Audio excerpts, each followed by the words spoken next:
I'm going to give you 3 reasons why you may or may not want the new 2025 Infiniti QX60 Luxe in Harbor Gray over graphite interior. This year, we lose 27 horsepower, but we gain 16 pound-feet of torque because we now have the VC turbocharged 4-cylinder instead of the naturally aspirated V6. But we also have a Black Edition, which we have here. I'm Anthony from Hawkeye Rides, and I'm also going to touch bases on some pros and cons. The problem that I have with the new QX60 and compare this against the competition. Right off the bat, you're gonna notice this Black Edition. It's about $1,900, but it changes quite a bit. So the grille is going to be changed. You get the glossy black, except for the emblem of the Infiniti, which is a con to me because they black out the badges in the back. But then they forget about it here, as well as the wheels and all the window trims. When I get the Black Edition, I'm wanting every aesthetic blacked out, and I feel like Infiniti was kind of like saying, Anthony, we're gonna give you a taste of what Infiniti should do, but not do the full package. Steering response LED headlights and daytime running. 6.7 inches of clearance. Front and rear parking sensors is standard on all trims. The 360-degree reverse camera starts on the Luxe, which is what we're showcasing. And at that point, it becomes a con again, because when I go from Nissan to Infiniti, some of these features should start coming standard. Underneath the hood, all trims will house the VC turbocharged 4-cylinder that's producing 268 horsepower and 286 pound-feet of torque paired to a 9-speed automatic transmission. Now, the first gen of the QX60, which was also known as the JX35, was a CVT transmission, which was a huge con because Infiniti Nissan is used to giving vehicles that can do a little bit of off-road capabilities, hence the Pathfinder. Now, we got the 9-speed automatic transmission that was implemented back in 2022 because we missed 2021, meaning 2020 was the last year that they offered the VC or the CVT transmission. And now with that variable compression turbocharged engine, it alters the way the piston stroke is by a complex multi-link system in which when you're wanting high loads, it will go lower. And if you're wanting more high output, the same engine is going to develop that by giving us an 8.1 ratio to a 14.1 ratio, meaning you'll have 4-cylinder diesel MPGs, which is 22 over 28 MPGs for the front-wheel drive. All-wheel drive will lower by 1 MPG. When you're mashing on the throttle, you're gonna have a V6 or naturally aspirated V6 feel to the vehicle, which it's going to consume more fuel. The roof rails, you can fit over 150 pounds on them. The gloss black roof rails, unfortunately, that is an upgrade, which is another about 500 bucks. So by the time you put the Black Edition package in that, you're around $2,500 in order to make it look this spec with these 20-inch gloss black alloy wheels. 18-inch wheels will be on the Pure, and going up the trim will all have a 20-inch wheel. It just becomes unique to the Autograph. The lower is going to get the Infiniti print with the matte black. This will get a touch of chrome once you get into the Autograph, and the mud flaps, that's also a feature that you have to add. And almost every feature for safety is standard on all trims, which takes me to the first reason why you may want to consider this.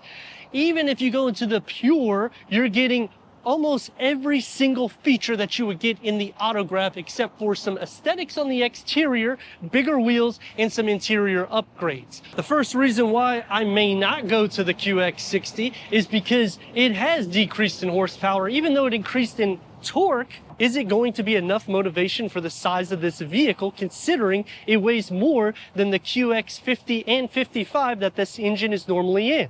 All trims optioning an all-wheel drive can tow up to 6,000 pounds, which is the best in class when you're comparing it against every competition. Now, I know in the comments, most of the time when I'm reviewing the Infiniti, typically people are saying it doesn't compete against Germans, meaning BMW, Audi, and Mercedes. The reason why I throw it in there is because this is around 60 grand all in. Now, I know this is not the Sensory trim or the Autograph, because it'll be a few $1,000s more and you'll get more aesthetics and more features. But to get a vehicle this spec'd out, you're gonna spend more money. Go to Lexus, go to Acura, the same thing. Typically, you're gonna be spending about $2,000 to $5,000 more to get something similar for features and safety features that you're getting with Infiniti. Standard LED taillights, the lower gets the gloss black, which I feel they should do this for all of the vehicles because I personally have an autograph and mine, the color here, it's not black, which I don't like the fake exhaust outlets as it is because I don't think you need it for this particular vehicle. They don't have a Red Sport 400, which is going to actually lead me to the problem. If they offered like a Red Sport 400, and if you're familiar with that, that's a vehicle that has 400 horsepower. It's quick. Unfortunately, they don't have any of them anymore. It used to be on the Q50 and the Q60, in which that was something that competes more so towards the Germans. Here, you're getting kind of a sporty drive with the suspension, but you're not getting a fast vehicle. Now, the VC turbocharge does change that a little bit because you're going to have more torque opposed to that V6 engine, and you don't have to hit such high revs because it's a turbocharged engine, whereas when it's naturally aspirated, you typically have to go into a certain RPM in order to get the full performance out of the vehicle. But for me, when I'm thinking about upgrading from my 2023, I may not go to a 2025 until I see the longevity of that VC turbocharged engine. Power liftgate is standard. Kick to open goes into the Sensory and the Autograph. 14.5 cubic feet of storage behind the third row with a standard 12-volt charger. Bag holders on both sides. Underneath the floor, get some more storage. To split fold the rear bench, or the third row, at a 60-40 split, you got to do so in the back. That's going to increase cargo to 41.6 cubic feet. The Autograph will have power up for the third row, but unfortunately to maximize cargo to 75.4 cubic feet, you have to come back here, fold it. It's going to snap down at a 60-40 split to maximize the cargo capacity to the QX60. Key fob for the QX60. 12-way power seat adjustment for the driver, 10-way power seat adjustment for the passenger. Go into the Sensory and that will become 12-way power seat adjustment. Heated, ventilated, climate control seats start on the Luxe. Memory for the driver only. If you want memory for the passenger, get into the Autograph. 7 speakers is standard. 17 speakers come into the Luxe, which is on all trims through Bose Performance Sound. Let's fire it up.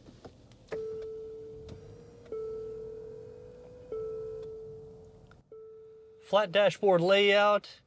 Auto dimming rear view mirror is standard on all trims, but you can get a digital rear view mirror on the Sensory. 12.3 touch screen with wireless Apple CarPlay, wireless Android Auto.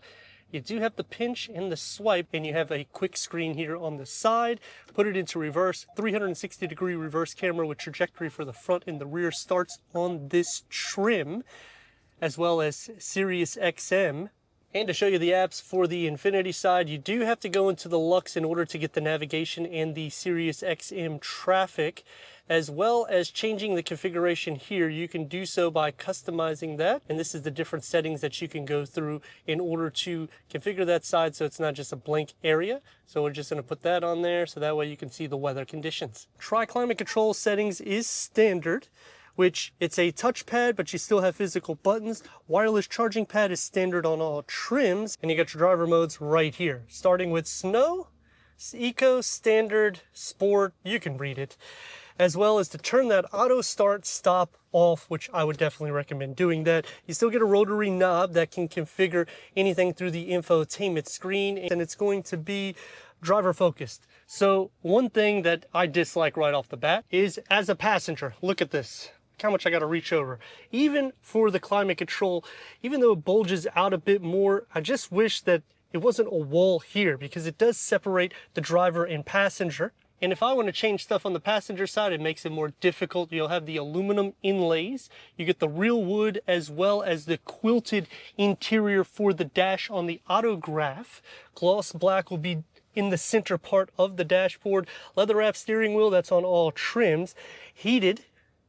It's multi-function with the paddle shifts. The gauge cluster can go through an array of different content for the driver, and you can also configure it.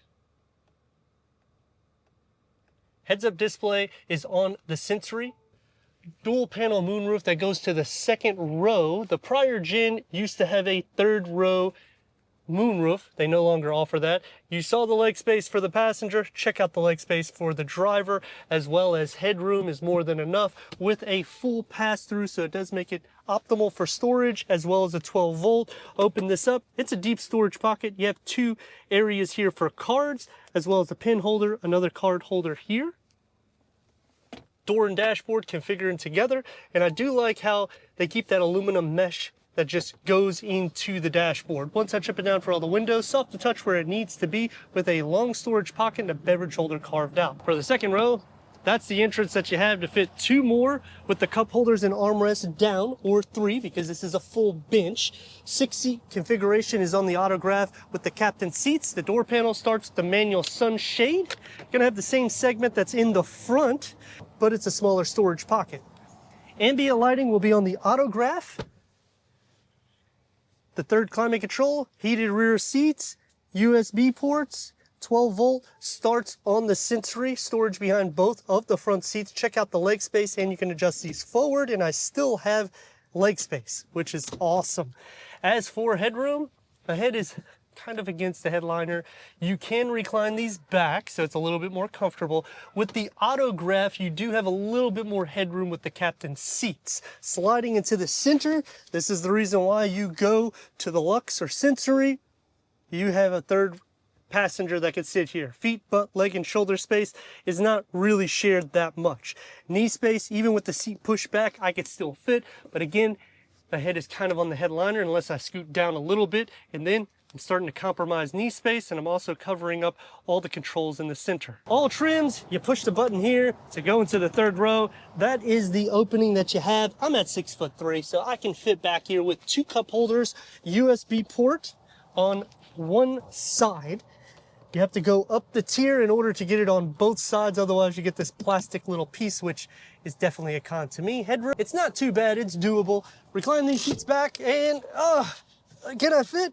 Oh, I can fit, but it's gonna be a little bit tight. Luckily, only two fit back here. In the center, no cup holders or armrest. It's just this little area here that maybe you could put a cell phone, but I'm sure if you're doing any driving at all, it's gonna slide around. 27 horsepower less, 16 pound-feet of torque more out of the 2.0 liter VC turbocharged engine that's producing 268 horsepower with 286 pound-feet of torque. Is it going to be enough motivation for this third row luxury SUV? Well, that's what we're going to see. And we're going to give her a little go here.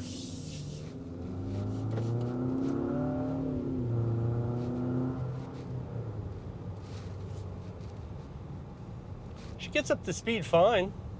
You will feel a little bit more torque here, even though it's not a huge difference from the naturally aspirated V6. But one thing to take in consideration is if you are looking and cross-shopping between Lexus and Acura, they're going to have a little bit more smoother suspension, whereas when you get into Infiniti, it kind of has a little bit more of a sport suspension feel to it. So it's a little bit more stiff. The seats become a lot more comfortable going into the autograph, and I've had people in the comments say that's not true, but it is.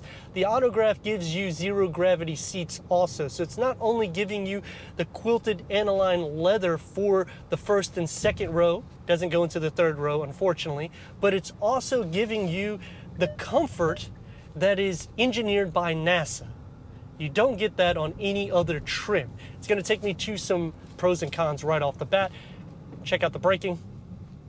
Starting off with the pros is the amount of features you get into the Luxe in the Sensory is kind of a no-brainer. You're at a mid to a high $50,000 and $60,000 price, and you're getting 17 speakers through Bose, which is also on the autograph. You're getting leather interior. You start optioning things that will not be on the Pure, and it comes standard, like ventilated climate seats.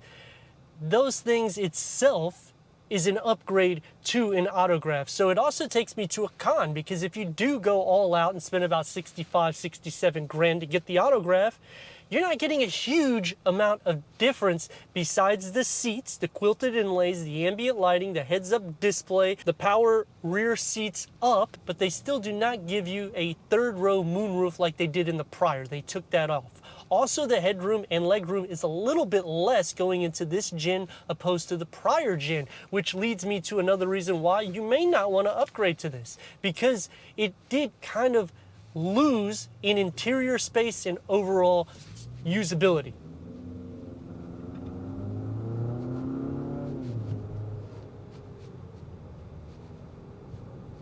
But it also takes me to the second reason why I would option this, is because it has a sufficient amount of power. The MPGs is good whether you go all-wheel drive or front-wheel drive configuration. It does feel a little bit less in weight going into the front-wheel drive. Obviously, it adds weight because of the system, but in the same perspective, driving the all-wheel drive and this side by side, you will notice a difference whenever you're mashing on the gas.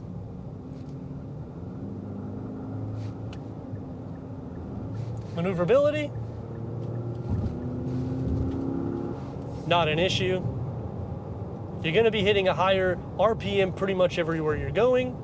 Road noise does filter in a little bit more so. You sit up good. You have almost 7 inches of clearance, so it's more than enough for a luxury SUV. Going against competition, Lincoln and Cadillac. Lincoln has upped their game quite a bit. Cadillac, unfortunately, did not do a refresh on the XT6. You get it in the Buick Enclave, which is awesome, but then you're not getting the warranty as this. And they also do a turbocharged 4. They have dropped the naturally aspirated V6. So you could only really get that engine when you're going into Cadillac because they haven't done the refresh. So it's a little bit more dated, whereas this is a little bit more tech driven. Genesis is going to be a lot more money, and they only offer one trim to get the third row in the GV80. You're gonna get some cool interior specs and you get a great warranty, but the value still comes into Infiniti. As for the Germans, BMW, Mercedes, and Audi, I would say that when you go that route, you're expecting to spend about 10 to 20 grand more to get something similar to this in specs. Obviously, the performance is going to be night and day difference. We have it in sport mode. Is there a difference in engagement?